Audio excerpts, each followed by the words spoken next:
नमस्कार दोस्तों, स्वागत है निर्मला उपन्यास के अंतिम भाग में। पिछले भाग में हमने देखा बच्चे के जन्म के बाद भी निर्मला की जिंदगी में दुख ही बढ़ता गया। अब अंतिम भाग में सुनिए कहानी के क्लाइमेक्स की ओर बढ़ना, मोतीराम की हालत बिगड़ना, परिवार का अंतिम टूटना और निर्मला की चरम पीड़ा। मोतीराम की बीमारी दिन प्रतिदिन बढ़ती जा रही थी। डॉक्टर रोज आते और दवा देते, लेकिन सुधार नहीं हो रहा था। घर में माहौल भारी हो गया था। निर्मला दिन रात उनकी सेवा में लगी रहती। बच्चे को भी संभालना पड़ता था। सास अब बिस्तर पर रहने लगी थी। जग्गू और बुधुआ स्कूल भी ठीक से नहीं जाते थे। घर की आर्थिक स्थिति बहुत खराब हो गई थी। मोतीराम का काम बंद हो गया था और जो थोड़ा बहुत पैसा बचा था वह भी दवा में खर्च हो रहा था। एक दिन मोतीराम ने निर्मला को बुलाया। उनकी आवाज बहुत कमजोर हो गई थी। उन्होंने कहा, निर्मला, मैं जानता हूँ कि मैं ज्यादा दिनों तक नहीं रहूंगा। तुमने बहुत सहा है। अगर मैं चला गया तो तुम्हारा क्या होगा? निर्मला रोते हुए बोली, आप ऐसी बातें मत कीजिए, आप जल्दी ठीक हो जाएंगे। मोतीराम ने दुखी स्वर में कहा, मैंने तुम पर शक किया था, शायद वह गलत था, लेकिन अब बहुत देर हो चुकी है। निर्मला कुछ नहीं बोल सकी। उसके मन में बहुत सारे भाव थे, दुख, गुस्सा, दया और थकान। तुलसी फिर घर आया। वह मोतीराम की हालत सुनकर आया था। मोतीराम ने उसे देखा तो पहले तो गुस्सा किया, लेकिन बाद में कमजोरी में उसे माफ कर दिया। तुलसी घर पर रहने लगा और घर के कामों में मदद करने लगा, लेकिन अब घर में शांति नहीं थी। जग्गू तुलसी से जलता था। वह अक्सर लड़ाई करता। बुधुआ भी छोटा होने के कारण समझ नहीं पाता था। निर्मला अब पूरी तरह थक चुकी थी। वह रात को सो नहीं पाती। बच्चे को गोद में लेकर वह सोचती, यह बच्चा किस दुनिया में बड़ा होगा? क्या इसे भी मेरी तरह दुख झेलना पड़ेगा? एक रात की भयानक घटना।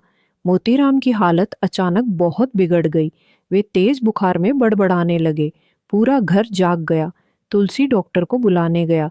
निर्मला मोतीराम के सिर पर पानी पट्टी कर रही थी। मोतीराम ने आखिरी बार निर्मला का हाथ पकड़कर कहा, मुझे माफ कर दो, मैंने तुम्हें बहुत दुख दिया। निर्मला रोते हुए बोली, आप ठीक हो जाइए। लेकिन मोतीराम की हालत और बिगड़ती गई। घर में रोने चिल्लाने की आवाजें गूंजने लगीं। निर्मला अब विधवा होने की कगार पर थी। उसकी आंखों में डर, दर्द और बेबसी थी। वह सोच रही थी, मेरा जीवन शुरू भी नहीं हुआ था और अब इतना टूट गया। दहेज न होने की सजा मुझे क्यों मिल रही है? मैंने क्या गलती की थी? मोतीराम की हालत रात भर बिगड़ती रही। सुबह होते होते उन्होंने आखिरी सांस ली। पूरा घर शोक में डूब गया। निर्मला स्तब्ध खड़ी रह गई। उसके हाथ पैर कांप रहे थे। सास जोर जोर से रोने लगी। जग्गू और बुधुआ भी डर गए थे। तुलसी ने मोतीराम को आखिरी विदाई दी। निर्मला चुपचाप बैठी रही। उसकी आंखों से आंसू लगातार बह रहे थे, लेकिन आवाज नहीं निकल रही थी। मोतीराम की मृत्यु के बाद निर्मला विधवा हो गई। सिर्फ 16 से 17 साल की उम्र में उसकी जिंदगी पूरी तरह बदल गई। सफेद साड़ी, बिना बिंदिया, बिना सिंदूर, समाज ने उसे सब कुछ छीन लिया। अब घर की जिम्मेदारी पूरी तरह निर्मला और तुलसी पर आ गई। पैसे की भारी तंगी थी। मोतीराम की संपत्ति में कर्ज था। घर बेचने की नौबत आ गई। निर्मला अपने बच्चे को लेकर बहुत परेशान थी। वह दिन भर काम करती, दूसरे के घरों में सिलाई का काम करने लगी ताकि घर चल सके। लेकिन समाज की नज़र बड़ी क्रूर थी। लोग कहते, विधवा होकर भी इतनी युवा, घर में जवान देवर भी है। तुलसी ने बहुत कोशिश की कि घर संभाले, लेकिन जग्गू बिगड़ चुका था। वह गलत संगत में पड़ गया। बुधुआ भी छोटा था और समझ नहीं पा रहा था। एक दिन की घटना, निर्मला अपने बच्चे को लेकर मायके गई, लेकिन वहां भी हालत अच्छी नहीं थी। बाबू उदय भानुलाल बूढ़े हो चुके थे। कृष्णा की शादी हो चुकी थी। घर में जगह कम थी। निर्मला कुछ दिन रही, लेकिन फिर वापस लौट आई। तुलसी ने कहा, भाभी, अब मैं आपकी मदद करूंगा, आप चिंता न करें। लेकिन निर्मला टूट चुकी थी। उसने कहा, तुलसी, तुम अपनी जिंदगी जियो, मैं अब बोझ बन गई हूँ। धीरे धीरे निर्मला का स्वास्थ्य भी बिगड़ने लगा। वह अक्सर बीमार रहने लगी। उसका मन टूट चुका था। वह रात को बच्चे को गोद में लेकर रोती और कहती, बेटा, मैं तुझे क्या दूंगी, मैं खुद ही बेबस हूँ। उपन्यास का अंत।